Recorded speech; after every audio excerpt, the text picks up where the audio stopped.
Hi hello అందరికీ నమస్కారం. Welcome back to our channel. Telangana రాష్ట్రంలో రాజీవ్ యువ వికాస పథకానికి సంబంధించి చాలామంది కామెంట్ సెక్షన్లలో ఇన్స్టాగ్రామ్లలో మెసేజ్లు చేస్తున్నారు.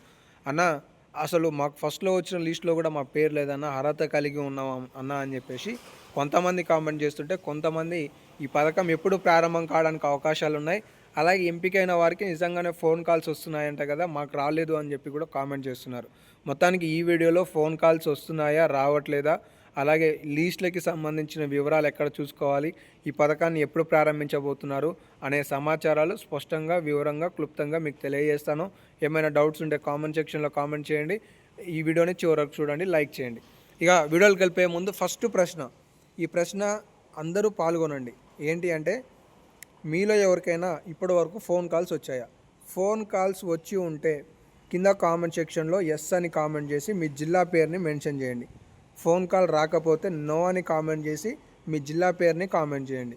ప్రతి ఒక్కరు కామెంట్ సెక్షన్ బాక్స్ని చూసుకుంటే ఎక్కువ ఎస్లు ఉన్నాయా, నో ఉన్నాయా అనేది అర్థం కావడానికి అవకాశాలు ఉంటాయి. పరిశీలించే ప్రయత్నం చేయండి. ఇక లేటెస్ట్ అప్డేట్స్లోకి వస్తే, తెలంగాణ రాష్ట్రంలో నిరుద్యోగుల కోసం దాదాపుగా 5 లక్షల మందికి 8,000 కోట్ల రూపాయలతో ఈ రాజీవ్ యువ వికాస పథకాన్ని ప్రారంభిస్తున్నట్టు ఏప్రిల్లో రాష్ట్ర ప్రభుత్వం ఒక సర్కులర్ని జారీ చేసింది. దరఖాస్తు చేసుకోండి అనే అవకాశాన్ని కూడా కల్పించింది. ఇలా ఏప్రిల్లో దరఖాస్తు చేసుకున్న వాళ్ళకి జూన్ 2వ తారీఖు నాడు ఈ పథకాన్ని ప్రారంభించబోతున్నాం అని చెప్పి కూడా చెప్పింది. అయితే ఇలా సమయం దగ్గర పడుతూ వస్తున్న నేపథ్యంలో రాష్ట్ర ప్రభుత్వం ఏం చేసింది అంటే, మే 28వ తారీఖు నాడు ఇన్ఛార్జ్ మంత్రుల ఆమోదంతో కలెక్టర్లు సంబంధిత లబ్ధిదారుల పేర్లను కూడా విడుదల చేయబోతున్నారనే ప్రకటనలు చేసింది. ఇక్కడ బట్టి విక్రమార్క గారు కూడా ఒక స్టేట్మెంట్ ఇచ్చారు. ఆ స్టేట్మెంట్ ఏంటి అంటే, తెలంగాణ రాష్ట్రంలో జూన్ 2వ తారీఖు నుండి మొదలవుతే అక్టోబర్ 2వ తారీఖు వరకు కూడా ఈ 8,000 కోట్ల రూపాయలకు సంబంధించిన నిధులను 5 లక్షల మందికి యూనిట్ల వారీగా పంపిణీ చేయబోతున్నామని చెప్పేసి ప్రకటించడం జరిగింది. అయితే తీరా జూన్ 2వ తారీఖు వచ్చే లోపే జూన్ 1వ తారీఖు నాడు రాష్ట్ర ప్రభుత్వం ఒక ప్రకటన చేసింది. ఆ ప్రకటన ఏంటి అంటే, 8,000 కోట్ల రూపాయలతో కూడిన రాజీవ్ యువ వికాస పథకాన్ని పోస్ట్పోన్ చేస్తున్నామని చెప్పేసి. సో దానికి సంబంధించి ఏమైనా క్లారిటీ ఇన్ఫర్మేషన్ ఇప్పటివరకు ఇచ్చారా అంటే, ఎలాంటి స్పష్టమైన సమాధానం అధికారుల వద్ద కూడా లేదు. ఆ పథకాన్ని ఎప్పుడు ప్రారంభిస్తారనే సమాచారం కూడా లేదు. అలాగే ఫోన్ కాల్స్ వస్తున్నాయని చెప్పేసి, అన్న మాకు రాలేదన్న అని చెప్పేసి కొంతమంది కామెంట్ చేస్తున్నారు. నిజంగా వాస్తవానికి ఫోన్ కాల్స్కి సంబంధించి ప్రభుత్వం మళ్ళీ ఈ ప్రక్రియను కొనసాగించినట్లుగా లేదు. సో ఫోన్ కాల్స్ అనేవి అఫీషియల్గా ధృవీకరణ అయితే లేదనమాట.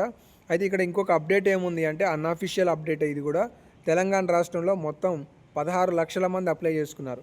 16 లక్షలలో 4 లక్షల కేటగిరీని అప్లై చేసుకున్న వాళ్ళు 12 లక్షల మంది ఉన్నారు. అయితే ఈ 16 లక్షల మందిలో దాదాపుగా 6 లక్షల అప్లికేషన్లు అనేవి రద్దు కాబోతున్నట్లుగా సమాచారం, రిజెక్ట్ చేయబోతున్నట్లుగా, అనర్హులుగా గుర్తించబోతున్నట్లుగా సమాచారం అయితే తెలుస్తుంది. దీనికి గల కారణాలు ఏంటివంటే, గతంలో తీసుకున్న రుణాలు సకాలంలో చెల్లించకపోవడం, అలాగే కొన్ని కారణాల చేత సిబిల్ స్కోర్ దెబ్బతినడంతో వీళ్ళకి అనర్హులుగా గుర్తించే అవకాశాలు ఉన్నాయనే సమాచారం అయితే వ్యక్తమవుతుంది. సో మరి దానిపైన ప్రభుత్వం గతంలో కూడా మన బట్టి విక్రమార్క గారు స్టేట్మెంట్ ఇచ్చారు. అదేంటి అంటే, సిబిల్ స్కోర్తో సంబంధం లేదు అని. మరి ప్రభుత్వం అలా మాట్లాడుతుంటే, బ్యాంకులు మాత్రం సిబిల్ స్కోర్ లేని వాళ్ళకి రుణాలు ఇచ్చే అవకాశం లేదని చెప్తున్నట్లుగా సమాచారాలు తెలుస్తుంది. సో ప్రజెంట్ తెలంగాణ రాష్ట్రంలో రాజీవ్ యువ వికాస పథకానికి సంబంధించి ఎంపిక విషయంలో ప్రభుత్వం ఎలాంటి స్పష్టత అయితే ఇవ్వట్లేదు. ఫోన్ కాల్స్ విషయంలో రావట్లేదు అనే సమాచారాలు, భిన్నాభిప్రాయాలు వ్యక్తమవుతున్నాయి. సో లీస్టులు అనేవి గతంలో ఉన్న లీస్టులకు, కొత్త లీస్టులపై ఎలాంటి స్పష్టత అయితే లేదు. ఇంకేమైనా అప్డేట్స్ ఉంటే తదుపరి వీడియోలలో మీకు సమాచారం అందించే ప్రయత్నం చేస్తాను. మిస్ కావద్దనుకుంటే సబ్స్క్రైబ్ చేసుకోండి. ధన్యవాదాలు.